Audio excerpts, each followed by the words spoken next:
Hello বন্ধুরা, সবাই কেমন আছো? আশা করছি সবাই অনেক ভালো আছো আর আমিও ভীষণ ভালো আছি। আজ তোমাদের সঙ্গে শেয়ার করব পায়েসের রেসিপি। আমি জানি তোমরা সবাই কম বেশি পায়েস রান্না করতে পারো, কিন্তু আমি যেভাবে করি এটাই আমি তোমাদের সঙ্গে শেয়ার করব। তাহলে চলো আর দেরি না করে রেসিপিটা শুরু করা যাক। পায়েস রান্না করার জন্য আমি এখানে নিয়ে নিয়েছি গোবিন্দভোগ চাল। তবে আমি আজকে প্রথমবার পায়েস রান্না করছি। আর আজকের রেসিপিটা কিন্তু আমি মাকে মাঝে মাঝে পায়েস রান্না করতে দেখি, সেইভাবেই দেখেই আমি রান্নাটা করছি। বলতে পারো ওই কিছুটা নিজের আইডিয়া থেকে করছি আর কিছুটা মাকে দেখে শিখেছি, মানে দুটো মিশিয়ে। আর আমি নিয়েছি 2 লিটার দুধ, কাজু, কিশমিশ আর চীনাবাদাম। এখন চালটাকে খুব ভালো করে ধুয়ে নিচ্ছি। চালটাকে তো খুব ভালো করে ধুয়ে নিতে হবে। আর আমার ব্যাকগ্রাউন্ডে না তোমরা একটু বৃষ্টির আওয়াজ পাবে, কারণ এখন প্রচণ্ড বৃষ্টি হচ্ছে। আর এদিকে দেখো চালটা আমার পরিষ্কার করে ধোয়া হয়ে গেছে। এখন আমি পায়েসটা করব। দুধটা আমি বসিয়ে দিয়েছি, আর দুধটা বসিয়ে একটুখানি ফুটিয়ে নিয়ে তারপর আমি চালটাকে দিয়ে দিচ্ছি।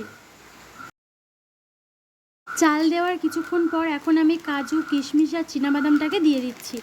বাদামগুলো ভিজিয়ে রাখলে খুব ভালো হতো, কিন্তু আমি হঠাৎ করেই যেহেতু করছি ওই জন্য ভেজানোর আর সময় পাইনি।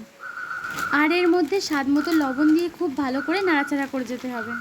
আর ব্যাকগ্রাউন্ডের সাউন্ডের জন্য তোমাদের কাছে আমি ক্ষমা চেয়ে নিচ্ছি। আমি না কয়েকদিন ভিডিও একদমই এডিট করতে পারছি না, সাউন্ডও দিতে পারছি না, অনেক প্রবলেমের জন্য। আর আজকে অনেক কষ্ট করে আমি সাউন্ড দিতে বসেছি, আর এখন তো একদম আমি এডিট করেই তারপরে উঠবো।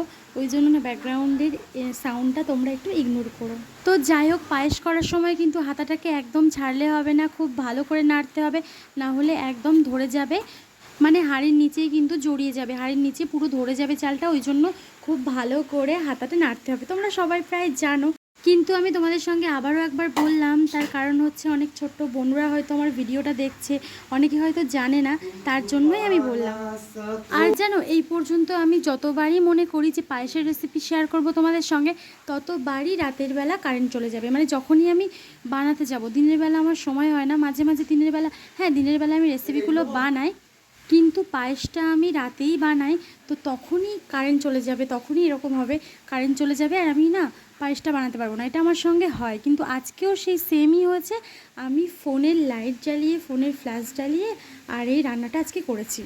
দুধের সাথে চালটা যখন ভালো করে সেদ্ধ হয়ে গেছে, তারপর আমি কিন্তু এর মধ্যে চিনি আর একটু বাতাসা দিয়েছি। বাতাসা দিয়েছি তার কারণ হচ্ছে বাতাসা দিলে না রঙটা একটু, কালারটা একটু লাল লাল আসে আর বেশ দেখতে সুন্দর লাগে। এবার হাতা দিয়ে খুব ভালো করে কয়েক মিনিট নেড়ে পায়েসটাকে রেডি করে নেব। এইভাবে খুব সহজ উপায়ে তোমরা কিন্তু ঝটপট পায়েস রান্না করতে পারবে। আর আজকের আমার এই সহজ রেসিপিটা তোমাদের কেমন লেগেছে অবশ্যই জানিও। এই সহজ রেসিপিটা ভালো লাগলে অবশ্যই রেসিপিটাকে লাইক করে দিও, আর নতুন বন্ধু হলে সাবস্ক্রাইব করে পাশে থাকা অল নোটিফিকেশান অন করে দিও। তাহলে যখনই আমি ভিডিও আপলোড করবো সবার আগে পৌঁছবে তোমাদের কাছে।